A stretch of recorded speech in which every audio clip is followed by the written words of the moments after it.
ये कहानी है आर्यन की, जो दिल्ली में रहता है। आर्यन के माँ बाप न्यूयॉर्क में रहते हैं, लेकिन आर्यन दिल्ली में ही एक सॉफ्टवेयर डेवलपर है। आर्यन को घूमने का बहुत शौक है, इसलिए वो अलग अलग जगह पर जाता रहता है। इस बार आर्यन हिमाचल में घूमने का प्लान बनाता है। हिमाचल में उसका एक दोस्त रहता है जो हमेशा ही आर्यन को अपने घर बुलाता है, लेकिन आर्यन हर बार उसे मना कर देता है। लेकिन इस बार आर्यन मान जाता है। ये आर्यन का पहला हिमाचल का ट्रिप होता है। उसे इतना पता होता है कि उसका दोस्त कांगड़ा के पास एक मेंशन में रहता है, लेकिन उसको असली पता पूरी तरह से मालूम नहीं होता। आर्यन गाड़ी से हिमाचल में कांगड़ा पहुंचता है। वहां पहुंचकर वो अपने दोस्त को फोन लगाता है। उसका दोस्त कांगड़ा से आगे 20 किलोमीटर पर अपना घर का पता बताता है। लेकिन जब आर्यन उस रास्ते पर जाता है, तब उसे एहसास होता है कि ये सड़क कितनी सुनसान है। दोस्त के घर तक पहुंचकर आर्यन जान पाता है यहां तक कोई एक घर नहीं था। पूरे जंगल के रास्ते से होते हुए वो यहां तक पहुंच पाया है। अगर उसकी गाड़ी खराब हो जाती तो दूर दूर तक कोई नहीं था। लेकिन आर्यन अपने दोस्त के घर तक पहुंच ही जाता है। आर्यन देखकर हैरान था कि उसके दोस्त का घर कितना आलीशान है। ये किसी किले से कम नहीं था, लेकिन इसमें सिर्फ आर्यन का दोस्त, उसकी पत्नी और उसकी एक बेटी रहती है। उसकी बेटी सिर्फ 8 साल की है। घर पहुंचकर आर्यन अपने दोस्त से पूछता है कि इतनी दूर सुनसान में इतना बड़ा घर उसके दोस्त ने क्यों लिया है। यहां तो दूर दूर तक कोई नहीं है। तो उसका दोस्त बताता है कि ये उसका पुश्तैनी घर है। उसके पूर्वज इस जगह पर राज किया करते थे। वो पूरा दिन आर्यन का दोस्त उसे वो किला दिखाता है। इसी के साथ वो पास में ही एक गांव भी दिखाता है जो वीरान पड़ा हुआ है। किसी जमाने में लोग यहां रहते थे, लेकिन अब वो इसे छोड़कर यहां से जा चुके हैं। लेकिन सरकारी प्रोजेक्ट के कारण यहां से रोड निकलेगी, फिर यहां पर जमीन बहुत महंगी हो जाएगी। आर्यन भी पूरा दिन कहानियां सुनकर निकाल देता है। रात को आर्यन का दोस्त कहता है उन्हें रात को कुछ घंटों के लिए कांगड़ा पार्टी में जाना है, लेकिन वो अपनी बेटी को घर पर ही छोड़ जाएंगे ताकि आर्यन उसका ख्याल भी रख पाए। आर्यन भी मान जाता है। तब आईपीएल के मैच चल रहे थे, इसलिए आर्यन सोचता है वो मैच देखकर रात गुजार लेगा। तो आर्यन का दोस्त अपनी पत्नी के साथ चला जाता है। आर्यन पहले अपने दोस्त के कमरे में उसकी बेटी के साथ आईपीएल मैच देखने लगता है।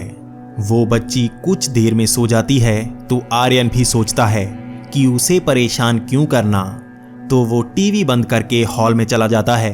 वहां पर वो कम आवाज में टीवी लगा लेता है, लेकिन वहां पर सबसे अजीब उसे एक बड़ी सी मूर्ति लगती है। ये बड़ी ही भद्दी सी मूर्ति थी जो आर्यन को इरिटेट कर रही थी। आर्यन बार बार डिस्ट्रैक्ट हो रहा था। तब आर्यन ने फोन लगाया अपने दोस्त को और उससे कहा कि वो क्या उस डरावनी सी मूर्ति को ढक दे या वहां से हटा दे, क्योंकि वो अजीब सी मूर्ति उसे घूरने का एहसास दे रही थी। लेकिन फोन पर अपने दोस्त का जवाब सुनकर आर्यन के होश उड़ जाते हैं। उसका दोस्त कहता है हमारे घर में ऐसी कोई मूर्ति नहीं है। तभी फोन भी कट जाता है और लाइट भी चली जाती है। आर्यन भागता हुआ दोस्त की बेटी के पास पहुंचता है। वो उसे जगाता है और उसे लेकर दरवाजे की तरफ भागता है, तो उसे पता लगता है कि दरवाज़ा बंद है। आर्यन को अब पता भी नहीं होता कि बाहर जाने का कोई और रास्ता भी है या नहीं, लेकिन वो लड़की आर्यन को पीछे के दरवाजे से बाहर ले जाती है। जब उस दरवाजे से आर्यन बाहर निकलने लगता है, तो कोई उसके कंधे पर हाथ रखता है। आर्यन दहशत में पीछे देखता है, तो वही मूर्ति होती है।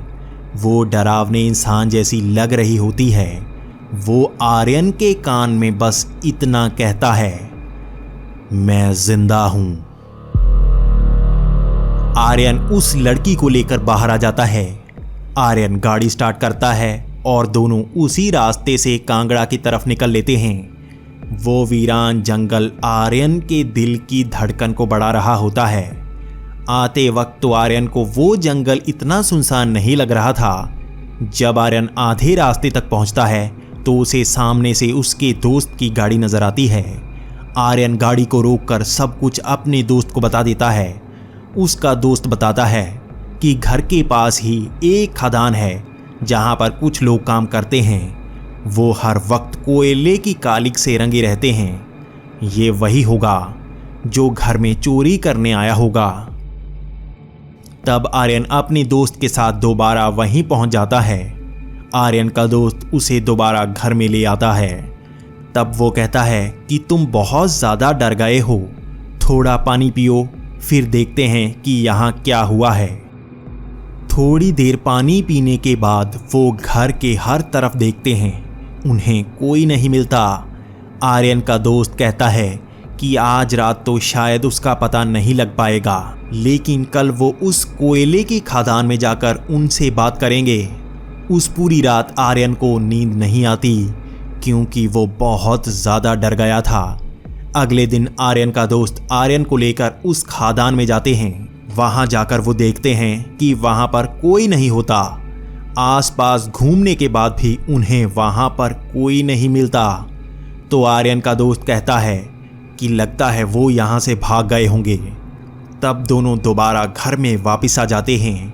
वापस आकर आर्यन का दोस्त ज़रा भी परेशान नहीं होता, लेकिन आर्यन बहुत ज़्यादा परेशान होता है क्योंकि वो तो दोबारा भी यहाँ पर आ सकते हैं। तो आर्यन सोचता है यहाँ से चला जाए जहाँ पर टूरिस्ट प्लेस हो, क्योंकि यहाँ पर तो कोई भी नहीं है। आर्यन अपने कमरे से गाड़ी की चाबी लेता है तो उसे फर्श से आवाज़ आती है।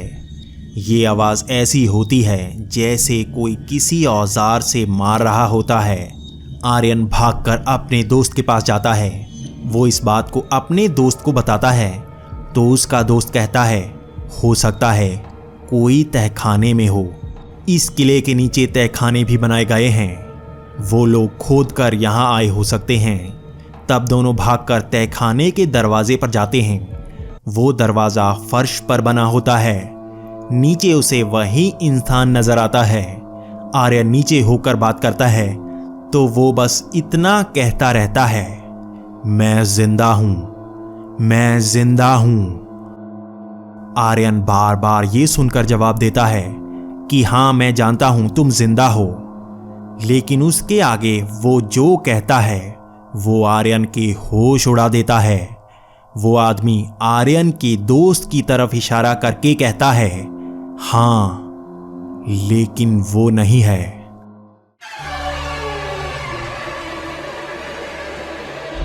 आर्यन डरकर पीछे देखता है। उसका वो दोस्त सफेद पड़ गया होता है, उसकी आंखें लाल हो जाती हैं। तब आर्यन नीचे गिर जाता है। उसको जैसे लकवा मार गया हो। वो हिल नहीं पाता है, बस बोल सकता है।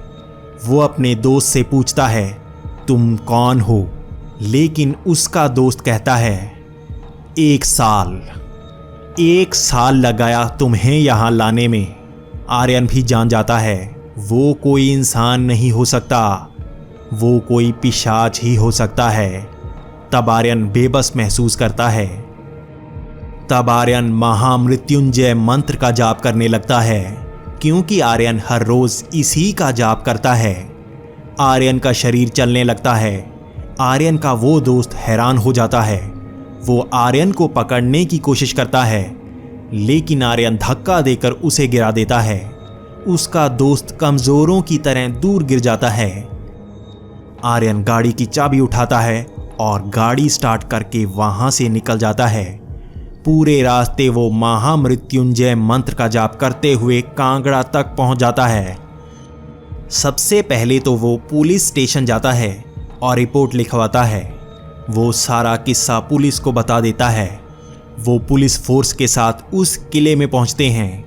वहां पर जाकर उस तहखाने में 10 लोगों को निकाला जाता है, लेकिन आर्यन के दोस्त और उसकी पत्नी और बच्चे का कोई पता नहीं होता।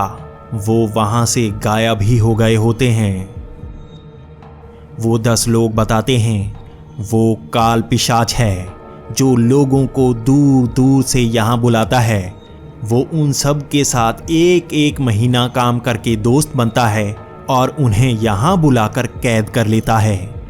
वो बेहद कमज़ोर है, इसलिए उन लोगों से खादान में काम करवाता है। वो नीचे दफन प्राचीन पिशाच ग्रंथ पाना चाहता है जो उसके पूर्वज यहाँ दबा गए थे। इससे वो शक्तिशाली बन जाते।